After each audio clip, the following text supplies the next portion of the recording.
ॐ शिवशक्तिसमारम्भां भास्कराचार्यमध्यमाम् अस्मत्श्रीनाथपर्यन्तां वन्दे गुरुपरम्परां ज्ञानिनामपि चेतांसि देवी भगवती हि सा बलादाकृष्य मोहाय महामाया प्रयच्छति दुर्गे स्मृता हरसि भीतिमशेषजन्तो स्वस्ति स्मृतामतिमतीव शुभां ददासि दारिद्र्यदुःखभयहारिणि का त्वदन्या सर्वोपकारकरणाय सदार्द्रचित्ता सर्वमङ्गलमाङ्गल्ये शिवे सर्वार्थसाधिके शरण्ये त्र्यम्बके गौरि नारायणि नमोऽस्तु ते शरणागतदीनार्तपरित्राणपरायणे सर्वस्यार्तिहरे देवि नारायणि नमोऽस्तु ते सर्वस्वरूपे सर्वेशे सर्वशक्तिसमन्विते भयेभ्यस्त्राहि नो देवि दुर्गे देवि नमोऽस्तु ते रोगानशेषानपहंसि तुष्टारुष्टातु कामान् सकलान् भीष्टान्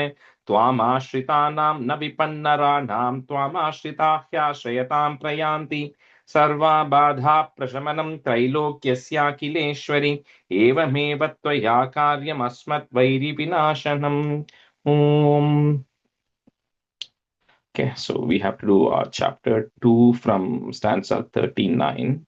Just quickly get there, sorry. 39 to 69, right? So about 15 stanzas each. Let me see who I had. Mrinalini, you can do one half. You can do 15. And Lakshmi, can you do the second one? So 15 each.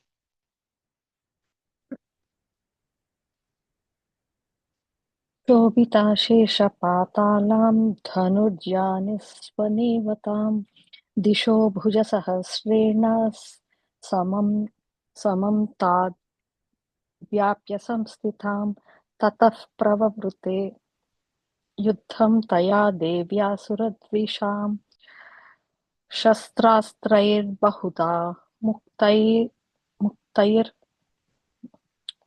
मुक्तैरादीपितदिगन्तरम् आदिपितदिगन्तरम्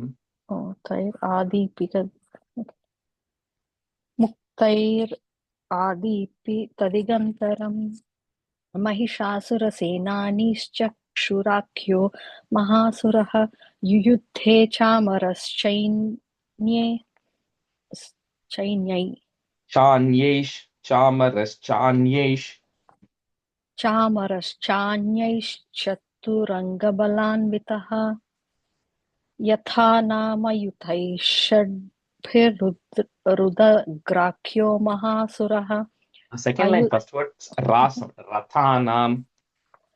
रथानामयुतैः षड्भिरुदग्राख्यो महासुरः अयुध्यतायुतानां च सहस्रेण महाहनुः पञ्चाशद्भिश्च नियुतैरसिलो महासुरः अयुतानां शतैः षड्भिर्भास्कलो युयुधे रणे गजवाणी सहस्रौघैरनेकैः परिवारितः. You're breaking at that ra there, right? Gajavaji sahasraughair anekaif. Oh. Anekaif. Gajavaji sahasraughairanekaif parivar. Anekaif. There's no ra. No, the ra becomes ir and a, right? You're breaking sahasraughair. Oh. Otherwise, Ghairaneekaif. Yeah, but you won't be able to say it together because that word is like that. So, okay. Gajavaji sahasraughair anekaif parivajitah vruto rathanam kotya cha yuddhe tasminnayudhyata bidalakhyo yutanam cha panchashadbhiratha yutaihi yudhe samyuge tatra rathanam parivaritah अन्ये च तत्रायुतशो रथनागहयैर्वृताः युयुधुः संयुगे देव्या सह तत्र महासुराः कोटिकोटिसहस्रैस्तु रथानां दन्तिनां तथा हयानां च वृतो युद्धे तत्राभून्महिषासुरः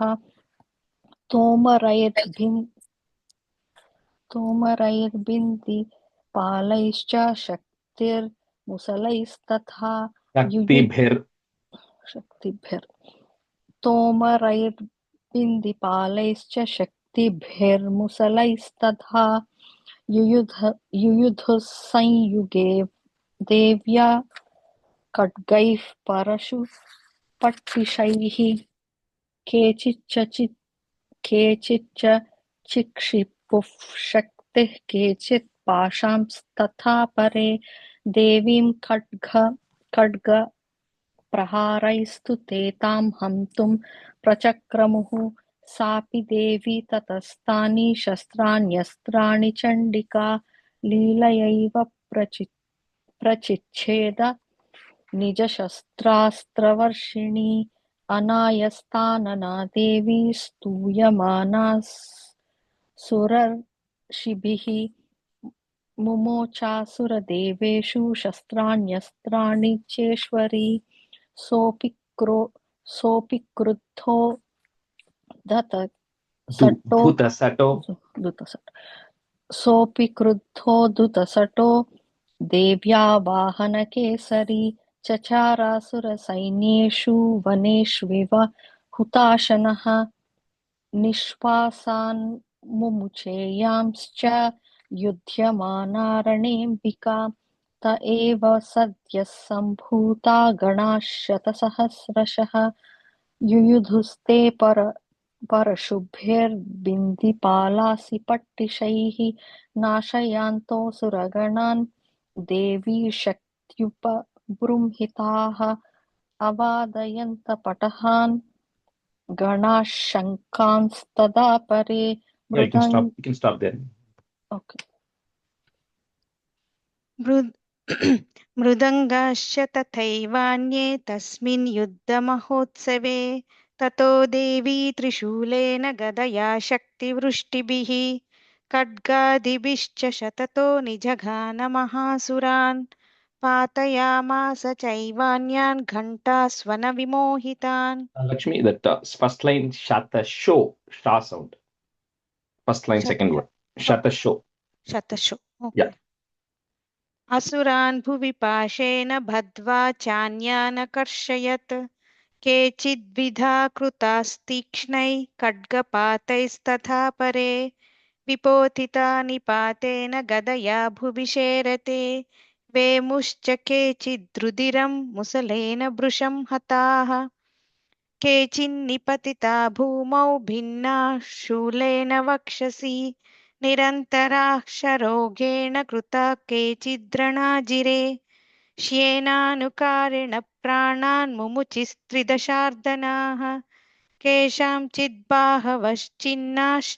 केषाञ्चिद्बाहवश्चिन्नाश्चिन्नग्रीवास्तथा परे शिरांसि पेतुरन्येषाम् अन्ये मध्ये विदारिताः विच्छिन्नजङ्गास्त्वपरे पेतुरुर्वां महासुराः एकबाह्वक्षिचरणा केचिद्देव्या द्विधा कृताः छिन्नेऽपि चान्ये शिरसि पतिताः पुनरुत्थिताः कबन्धायुयुधैर्देवा गृहीत परमायुधाः ननृतुश्चापरे तत्र युध्ये तुर्यलयाश्रिताः First line, sorry, first line. Kabandha yuyudhur devya. कबन्धायुयुधुर्देव्या गृहीत परमायुधाः कबन्धाश्चिन्नशिरसः कड्यशक्तृष्टिपाणयः तिष्ठ तिष्ठेति भाषन्तो देवि मन्ये महासुराः. Sorry, two things. Shirasah, ich sound, not shirasaha. First line. शिरसः. Shirasah, not saha, no a sound there. Oh, Just shirasah. shirasah. Shirasah. Yeah. Okay. And then second line, Devi is a long E there. देवी मन्ये महासुरा. Yeah. पातितैरतनागाश्वैरसुरैश्च वसुन्धरा अगम्या सा भवत् तत्र तत्राभूत्समहारणः शोणितौघो महानद्यय सद्यस्तत्र प्रसुश्रुवुः मध्ये चासुरसैन्यस्य वारणासुरवाजिनाम् First line, first word, Shonitaugha. शोणितौघा. You said gau by mistake, but gha. Okay, got it. क्षणेन तन्महासैन्यम् असुराणां तथाम्बिका निन्ये क्षयं यथा वह्निस्तृणदारुमहाचयम् स च सिंहो महानादम् उत्सृजन् धृतकेसरः शरीरेभ्यो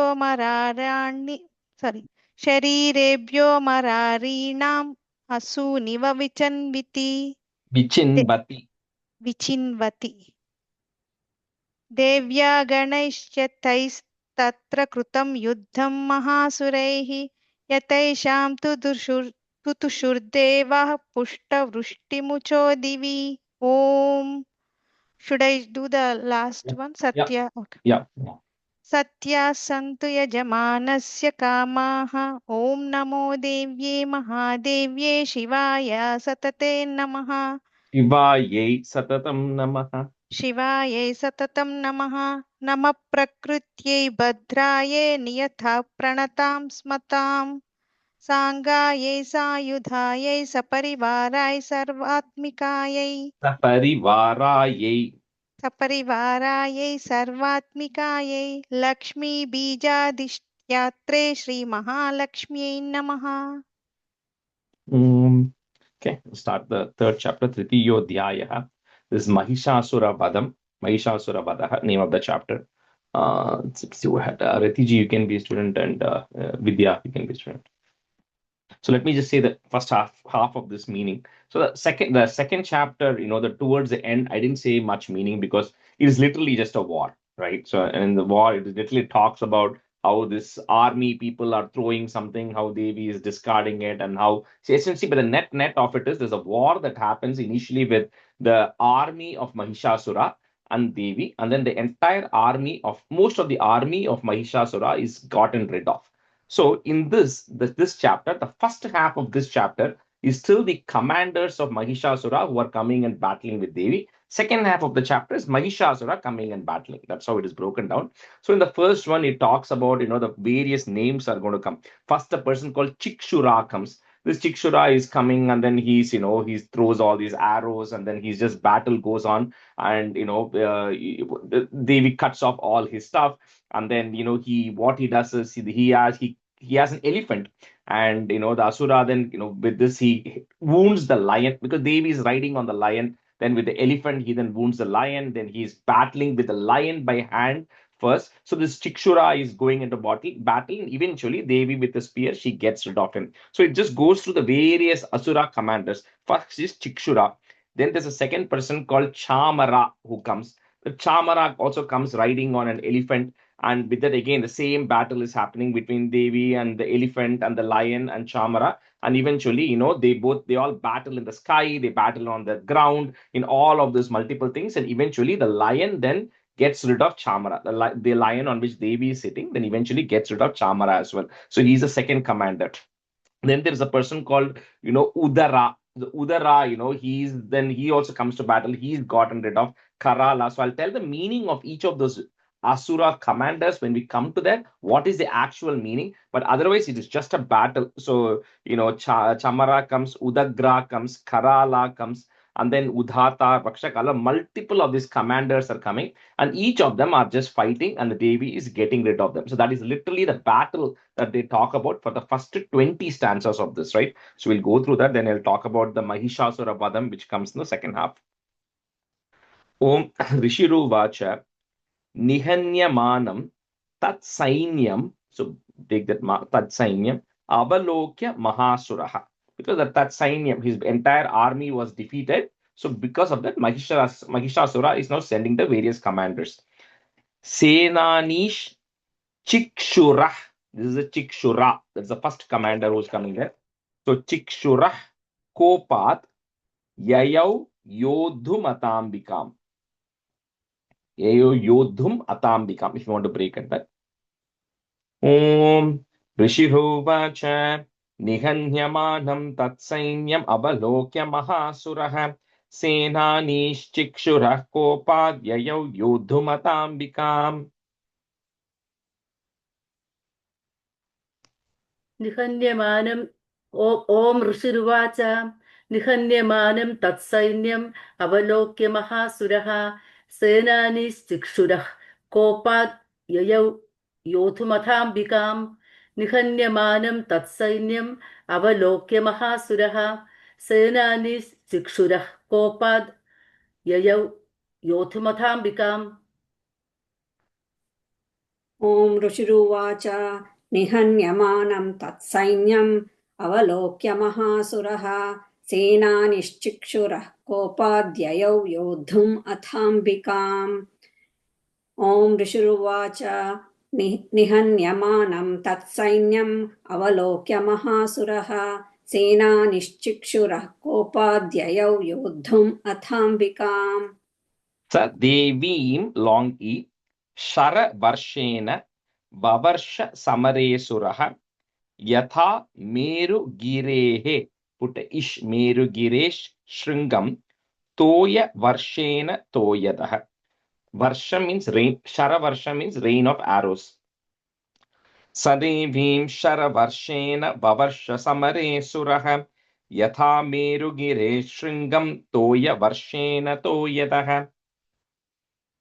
सदेवीं शरवर्षेण ववर्ष समरे सुरः यथा मेरुगिरे शृङ्गं तोयवर्षेण तोयदः सदेवीं शरवर्षेण ववर्ष समरे सुरः यथा मेरुगिरे शृङ्गं तोयवर्षेण तोयदः सदेवीं शरवर्षेण ववर्ष समरे सुरः यथा मेरुगिरेशृङ्गं तोयवर्षेण तोयुधः सदेवीं शरवर्षेण ववर्ष समरे सुरः यथा मेरुगिरेशृङ्गं तोयवर्षेण तोयदः Tasya Chitva Tato Devi long e Leelayeva Sharotkaran Jagana Turagan Banair Irsound Yantharam Chaiva Vajinam. Tasya Chitva Tato Devi Leelayeva Sharotkaran Jagana Turagan Banair Yantaram Chaiva Vajinam. तस्य छित्त्वा ततो देवी लीलयैव शरोत्करान् जघान तुरगान् बाणैर्यन्तारं चैव वाजिनाम् तस्य छित्त्वा ततो देवी लीलयैव शरोत्करान् जघान तुरगान् बाणैर्यन्तारं चैव वाजिनाम्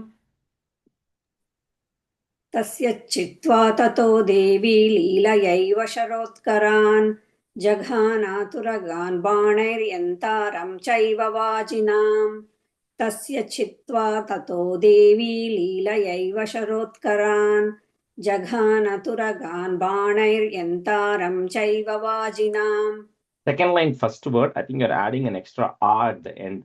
Jagana Turagan. Jaghanaturagan. Yeah. Okay. Chicheda cha dhanuhu pute is dhanus sadyo dvajam chati samuchritam. So shra sound, chra, samuchritam. Vivyadha chaiva gatreshu chinna dhanvanam ashugaihi. You can break it with the ma if you want. Dhanvanam ashugaihi. Chichedacha dhanus sadyo dvajam chati samuchritam vivyadha chaiva gatreshu chinna dhanvanam ashugaihi. चिच्छेद च धनुस्सद्यो ध्वजं चाति समुज्झृतं विव्याथ चैव गात्रेषु छिन्नधन्वानमाशुगैः चिच्छेद च धनुस्सद्यो ध्वजं चाति समुज्झृतं विव्याथ चैव गात्रेषु छिन्नधन्वानमाशुगैः चिच्छेद च धनुः सद्यो ध्वजं चाति समुच्छ्रितं विव्याध चैव गात्रेषु छिन्नद्धन्वानमाशुगैः चिच्छेद च धनुः सद्यो ध्वजं चातिसमुच्छ्रितम् विव्याध चैव गात्रेषु छिन्नद्धन्वानमाशुगैः Rajesh ji, Yeah. the last word, is it ashugaihi? Second a? Yeah. Yeah. I mean, if you're breaking at that ma, chinna dhanvanam ashugaihi So second akara. a. Yeah. Okay. Sachinna dhanva virato hatashvo hata saratihi abhyadhavata tam devim longi khadga charma dharosuraha. Sachinna dhanva virato hatashvo hata saratihi abhyadhavata tam devim khadga charma dharosuraha. सच्छिन्न धन्वा विरथो हताश्वो हतसारथिः अभ्यथावत तां देवीं खड्गचर्मधरोऽसुरः सच्छिन्न धन्वा विरथो हताश्वो हतसारथिः अभ्यथावत तां देवीं खड्गचर्मधरोऽसुतः सुरः सच्छिन्नधन्वविरथो हताश्वो हतसारथिः अभ्यधावत तां देवीं खड्गचर्मधरोऽसुरः सच्छिन्नधन्वविरथो हताश्वो हतसारथिः अभ्यधावत तां देवीं खड्गचर्मधरोऽसुरः सिंहमाहत्य खड्गेन तीक्ष्णधारेण मूर्धनि short e आजघान भुजे सव्ये देवीमप्यति वेगवान्. You can break it that ma if you want. देवीमप्यति वेगवान्. सिंहमाहत्य खड्गेन तीक्ष्णधारेण मूर्धनि आजघान भुजे सव्ये देवीमप्यति वेगवान्. सिंहमाहत्य खड्गेन तीक्ष्णधारेण मूर्धनि आजघान भुजे सव्ये देवीम् अप्यतिवेगवान् सिंहमाहत्य खड्गेन तीक्ष्णधारेण मूर्धनि आजघान भुजे सव्ये देवीम् अप्यतिवेगवान् सिंहमाहत्य खड्गेन तीक्ष्णधारेण मूर्धनि आजघान भुजे सव्ये देवीम् आप्यति वेगवान् देवीम् अप्यति वेगवान्. देवीम् आप्यति वेगवान् I think you're adding a little bit of ah sound there, just a ah. Devim apyati. देवीम् आप्यति. Yeah. Oh, there is not the second a. No, so first one. Devim apyati vegavan. सिंहमाहत्य खड्गेन तीक्ष्णधारेण मूर्धनि आजघान भुजे सव्ये देवीम् अप्यति वेगवान् Tasyaha put ih. Tasyah khadgo bhujam prapya papala nripa nandana tato jagraha shulamsa kopad aruna lochanaha. So so in the previous stanza, he goes and herds the lion, and then he goes and hits Devi on the left hand. So with that, then Devi comes to attack him, and his eyes are becoming red because Kopat Aruna Lochana. Aruna is red, so becoming dark red with the anger. Tasya khadgo bhujam prapya papala nripanandhana tato jagraha shulam sa Kopad Aruna Lochana.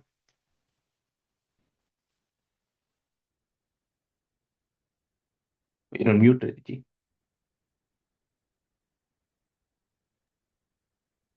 तस्याः खड्गो भुजं प्राप्य पफालनृपनन्दन ततो जग्राह शूलं सा कोपादरुणलोचनः तस्याः खड्गो भुजं प्राप्य पफालनृपनन्दन ततो जग्राह शूलं स कोपादरुणलोचनः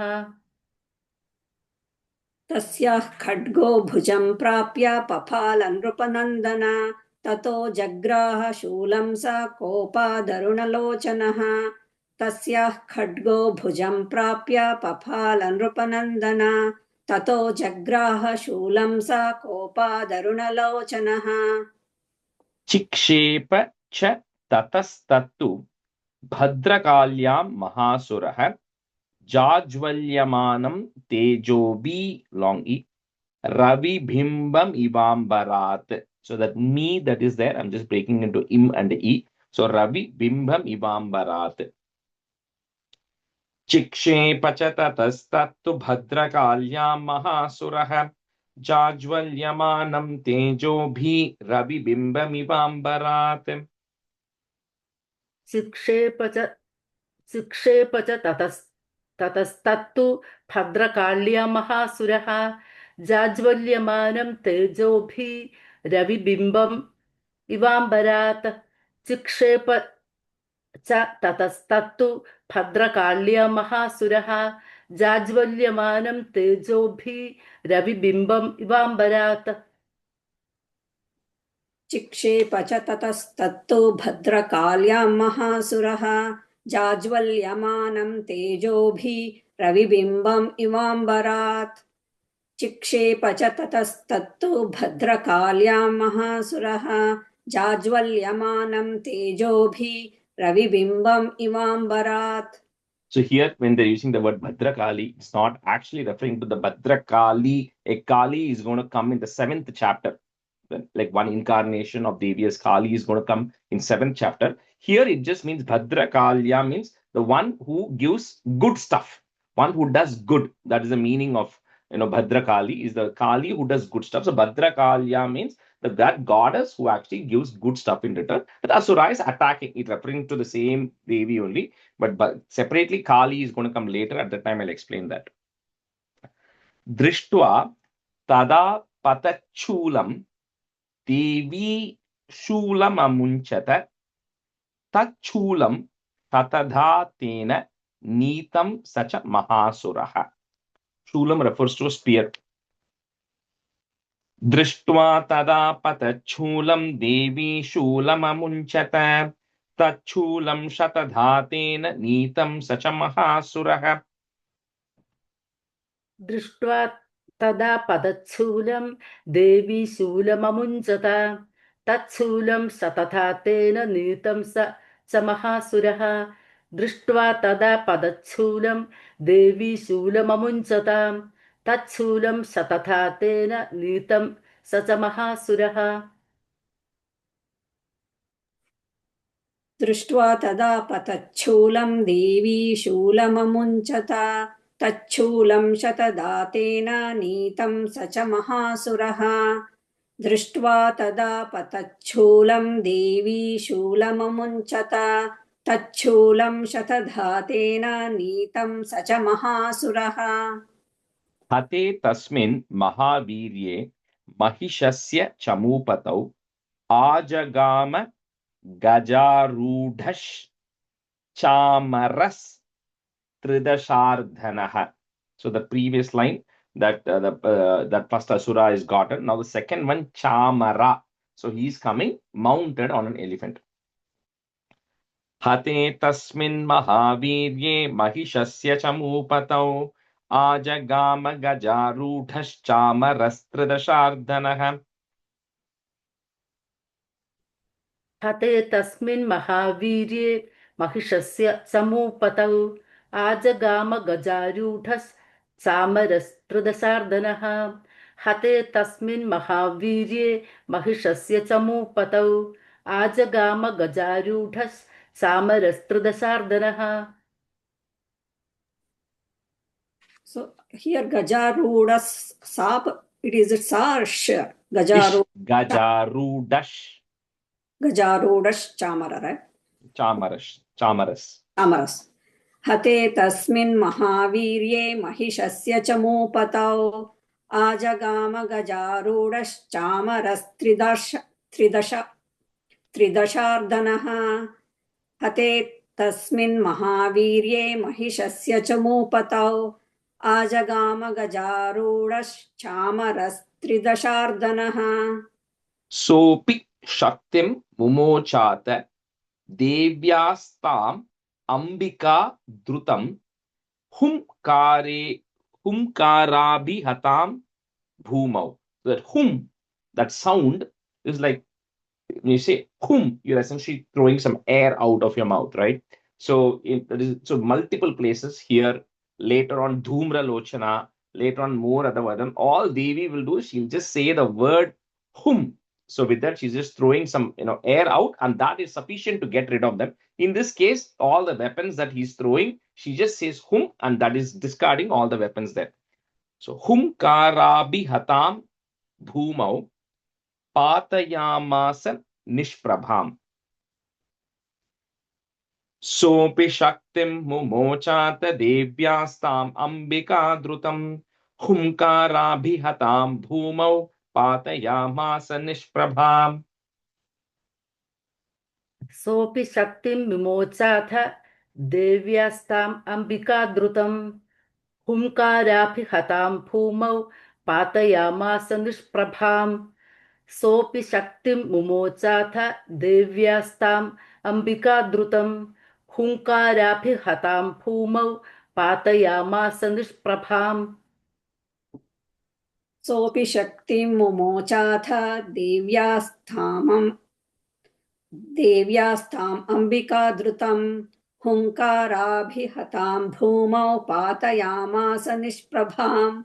सोऽपि शक्तिं मुमोचाथ देव्यास्ताम् अम्बिकाद्रुतं हुङ्काराभिहतां भूमौ पातयामास निष्प्रभाम्. भग्नां शक्तिं निपतितां दृष्ट्वा क्रोधसमन्वितः चिक्षेप चामरः पुट इष् चामरश् शूलं बाणैस्तदपि साच्छिनत्. भग्नां शक्तिं निपतितां दृष्ट्वा क्रोधसमन्वितः चिक्षेप चामरः शूलं बाणैस्तदपि साच्छिनत्. भग्नां शक्तिं निपतितां दृष्ट्वा क्रोधसमन्वितः चिक्षेप चामरशूलं बाणैस्तदपि साच्छिनत. भग्नां शक्तिं निपतितां दृष्ट्वा क्रोधसमन्वितः चिक्षेप चामरशूलं बाणैस्तदपि साच्छिनत. Is it a double cha or Which one? Satchinat? Yeah, the first is a ich, second is a second cha. Satchinat. Satchinat. Yeah. Okay. भग्नां शक्तिं निपतितां दृष्ट्वा क्रोधसमन्वितः चिक्षेप चामरशूलं बाणैस्तदपि साच्छिनत्. भग्नां शक्तिं निपतितां दृष्ट्वा क्रोधसमन्वितः चिक्षेप चामरशूलं बाणैस्तदपि साच्छिनत्. Tataha put is tatas simhaha, another is simhas samutpatya gaja kumbhantare stitaha bahu yuddhena yuyudhe tenochais, ich and a chai, tenochais tridasharina. So the lion simham is climbing up on the elephant. So gaja kumbha antare, kumbham is the front, the forehead of the elephant. So it's kind of standing on the forehead of the elephant, and then it's fighting with the asura with the hands. Bahu yuddhena, bahu reference to arms. Tata simha samutpatya gaja kumbhantare stitaha bahu yuddhena yuyudhe teno chaistridasharina. ततः सिंहः समुत्पत्य गजकुम्भान्तरे स्थितः बाहुयुद्धेन युयुधे तेनोच्चैस्त्रिदशारिणा. ततः सिंहः समुत्पत्य गजकुम्भान्तरे स्थितः बाहुयुद्धेन युयुधे तेनोच्चैस्त्रिदशारिणा. त्रिदशारिणा. ततः सिंहः समुत्पत्य गजकुम्भान्तरे स्थितः बाहुयुद्धेन युयुधे तेनोच्चैस्त्रिदशारिणा. ततः सिंहः समुत्पत्य गजकुम्भान्तरे स्थितः बाहुयुद्धेन युयुधे तेनोच्चैस्त्रिदशारिणा. Yeah, we'll just switch halfway. Let me see who I had. Mridulaji, you can be a student, and Vikram, you can be a student. Yudhyamanau tatastau tu tasman nagan mahim gatau yuyudhateti samrabdhau praharair. I'm breaking at the praharair ati darunaihi. Yudhyamanau tatastau tu tasman nagan mahim gatau yuyudhateti samrabdhau praharair ati darunaihi. युयुध्यमानौ ततस्तौ तु तस्मान्नागान् महिं गतौ युयुधातेति संरब्धौ महारैरतिदारुणैः. So that's prason, praharair. Last word. Praharair atidarunaihi. Prahara, right? PRA. Yeah, praharair, yeah. Okay, thank you. युध्यमानौ ततस्तौ तु तस्मान्नागान् महिं गतौ युयुधातेति संरब्धौ प्रहारैरतिदारुणैः. युध्यमानौ ततस्तौ तु तस्मान्नागान् महिं गतौ युयुधातेति संरब्धौ प्रहारैरतिदारुणैः युध्यमानौ ततस्तौ तु तस्मान्नागान् महिं गतौ युयुधातेति संरब्धौ प्रहारैरतिदारुणैः Tato vegat khamutpatya nipatya cha mrigarina kara praharena shirash ish chamarasya pritak kritam. So with this, the lion then gets rid of the chamara. Tato vegat khamutpatya nipatya cha mrigarina kara praharena shirash chamarasya pritak kritam. ततो वेगात् खमुत्पत्य निपत्य च मृगारिणा करप्रहारेण शिरश्चामरस्य पृथक् कृतं. ततो वेगात् खमुत्पत्य निपत्य च मृगारिणा करप्रहारेण शिरश्चामरस्य पृथक् कृतम्. ततो वेगात् खमुत्पत्य निपत्य च मृगारिणा करप्रहारेण शिरश्चामरस्य पृथक् कृतम् ततो वेगात् खमुत्पत्य निपत्य च मृगारिणा करप्रहारेण शिरश्चामरस्य पृथक् कृतम् Udagrascha Udagra. That is the next third commander who's coming. Udagrascha Rane Devya Shila Brikshadi Bir Hataha. Shila Brikshadi Bir Hataha. Danta Mushtitalaish Chaiva. So you cannot break that too much. Dantam Ushtitalai and all will come. You just say Danta Mushtitalaish Chaiva Karalascha Nipatitaha. उदग्रश्चरणे देव्या शिलावृक्षादिभिर्हतः दन्तमुष्टितलैश्चैव करालश्च निपातितः. उदग्रश्चरणे देव्या शिलावृक्षादिभिर्हतः दन्तमुष्टितलैश्चैव कराळश्च निपातितः.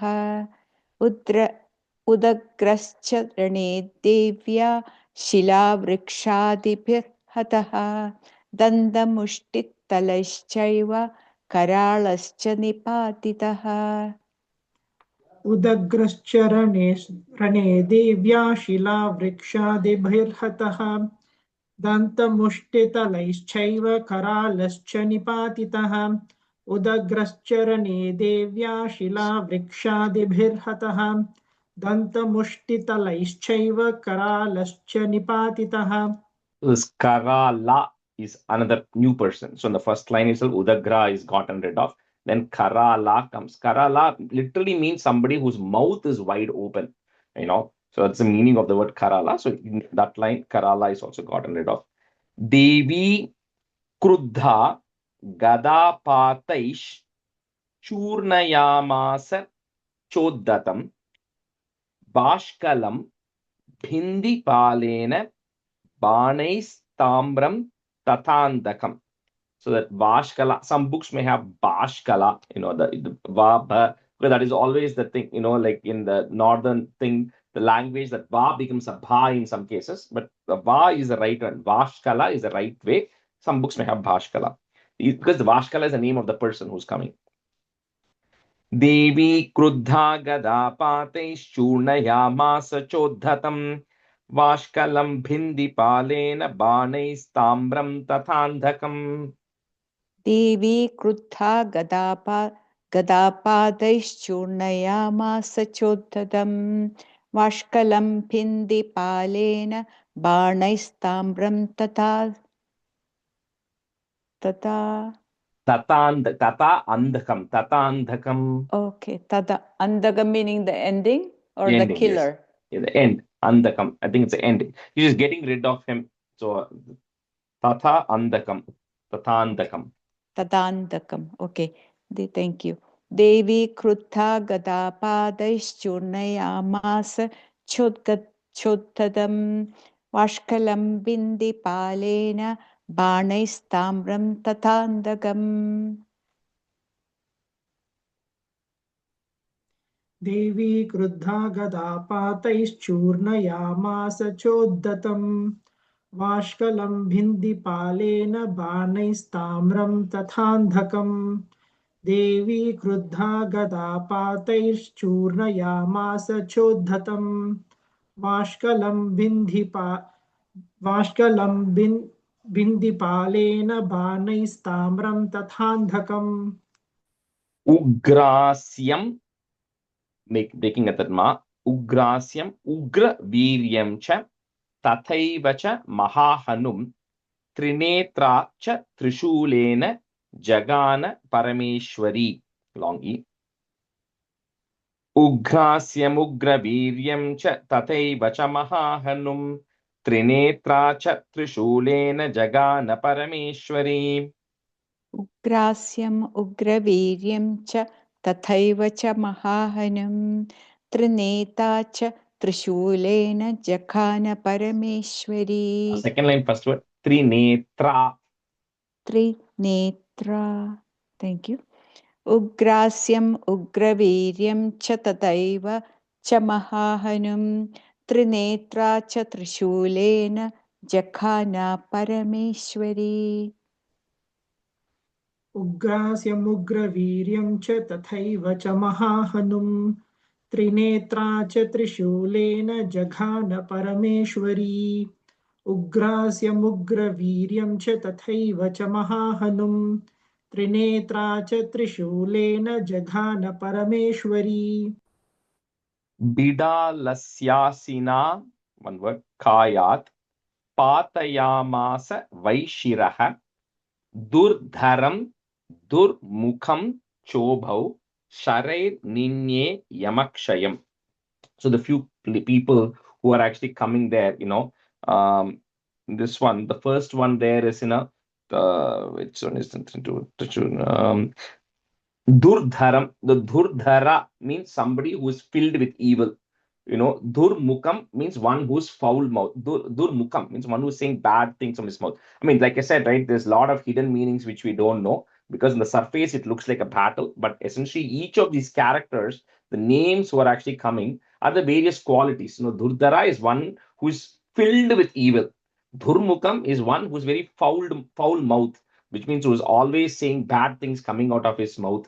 Then Ugrasya means the one who is having a very fierce face, one who is always angry, right? One who is always having a very fearful face all the time. So all of these people, the Tamara, another person who comes is somebody who is always oppressing others. Then Andaka means one who is morally blind, right? Andaka means blind. So all of these are the names of the various commanders who are coming. But at the end of the day, those are all the qualities that we all have, which Devi is actually getting rid of, right? So essentially in each of this line, she's getting rid of all of those commanders who are coming to fight.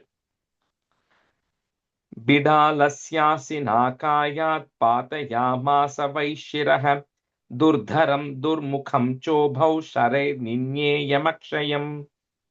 Pidalasya sinakayat पादयामास वैशिरः दुर्धरं दुर्मुखं चोभौ शतैर्निन्येयमक्षयम् Sharair Ninyayam. शरैर् okay, thank you. पिडालस्यासिन कायात् पादयामास वैशिरः दुर्धरं दुर्मुखं चोभौ शरैर्निन्ये यमक्षयम् बिडालस्यासिनाकायात् पातयामास वैशिरः दुर्धरं दुर्मुखं चोभौ शरैर्निन्येयमक्षयम् बिडालस्यासिनाकायात् पातयामास वैशिरः दुर्धरं दुर्मुखं चोभौ शरैर्निन्येयमक्षयम्. So from up to this, all the other commanders are gotten rid of. Then from 21, I think this has 47 stanzas, I believe. So from 21 to 47 is the battle between Devi and Mahishasura. So I'll tell the meaning probably in the next class because we won't finish this anyway today. So Rajesh, one question. Bidala is also another Asura name? yeah. Okay. Yeah, I don't know the exact meaning of that, but it is just, yeah. Okay. So like multiple of those are all the commanders. The previous chapter, all the army, most of the army was gotten rid of. Then this, all of the commanders are gotten rid of. Next, finally, Mahishasura will come to battle. Which one? Yeah. Evam samkshiya manetu swa sainye Mahishasuraha mahishena swarupena trasayamasa tan ganan. Mahishena swarupena means in the form of a buffalo.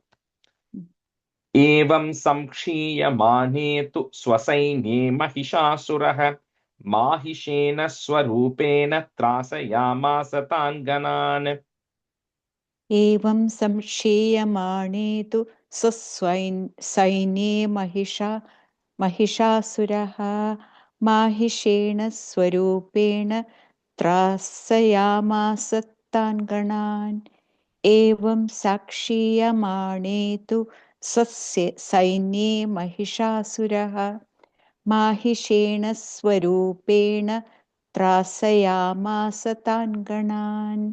First line, second word, samkshiyamane tu.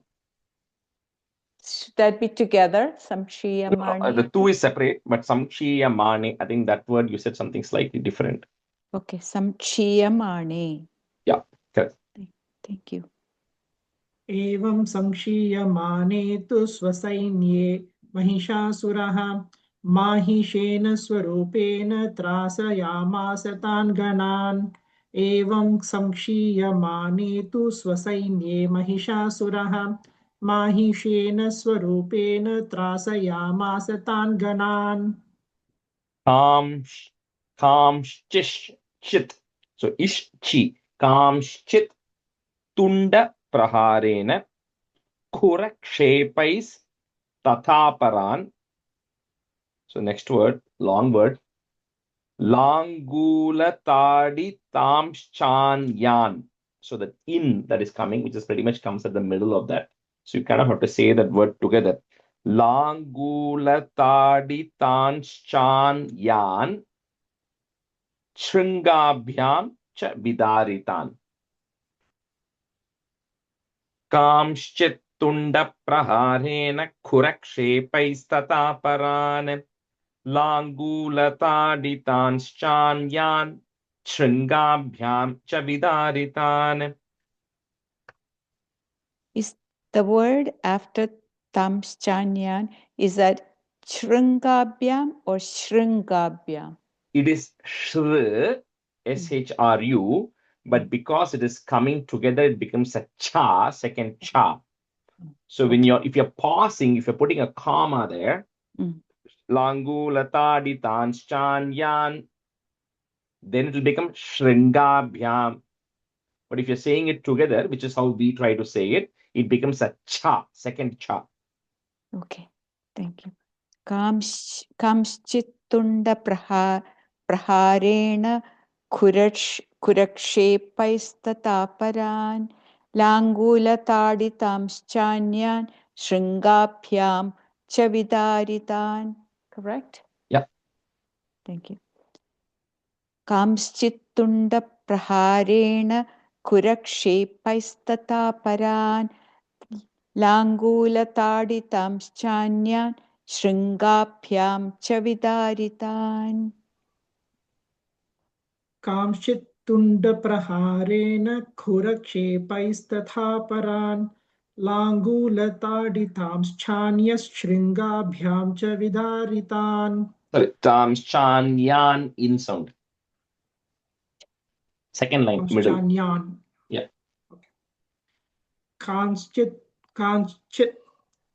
कांश्चित् तुण्डप्रहारेण खुरक्षेपैस्तथा परान् लाङ्गूलताडितांश्चान्यान् शृङ्गाभ्यां च विदारितान् Vegena kamschidaparan nadena brahmanena cha nihi. If you put it becomes a ish there. Nishwasa pavanenanyan, one word. Nishwasa pavanenanyan patayamasa bhutale. Vegena kamschidaparan nadena brahmanena cha Nishwasa pavanenanyan patayamasa bhutale. वेगेन कांश्चित्तपरान् नादेन भ्रमणेन च निःश्वासपवनेनान्यान् पादयामास भूतले वेगेन कांश्चित्परान् नादे Kamschidaparan. वेगेन कांश्चिदपरान् नादेन भ्रमणेन च निःश्वासपवनेनान्यान् पादयामास भूतले वेगेन कांश्चिदपरान् नादेन भ्रमणेन च निःश्वासपवनेनान्यान् पातायमास भूतले Patayamasa. पातयामास वेगेन कांश्चिदपरान् नादेन भ्रमणेन च निःश्वासपवनेनान्यान् पातयामास भूतले Nipatya pramathanikam. So break at that ma im abhyadhavata. Next word starts with a. Abhyadhavata sosuraha simham hantum mahadevyaha. Put a ich. Mahadevyah kopam chakre tatombika. Nipatya pramathanikam abhyadhavata sosuraha simham hantum mahadevyah kopam chakre tatombika. निपात्य प्रमदानीकम् अभ्यधावत सोऽसुरः सिंहं हन्तुं महादेव्यः कोपं चक्रे ततोऽम्बिका निपात्य प्रमदानीकम् अभ्यधावत सोऽसुरः सिंहं हन्तुं महादेव्यः कोपं चक्रे ततोऽम्बिका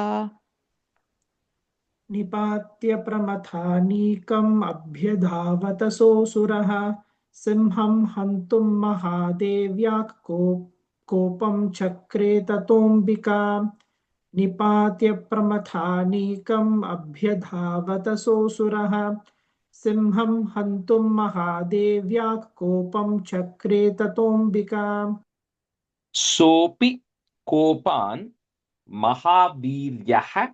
Put a ich again. Mahaviryah kurakshunna mahitalah shringabhyam parvatanuchamsh.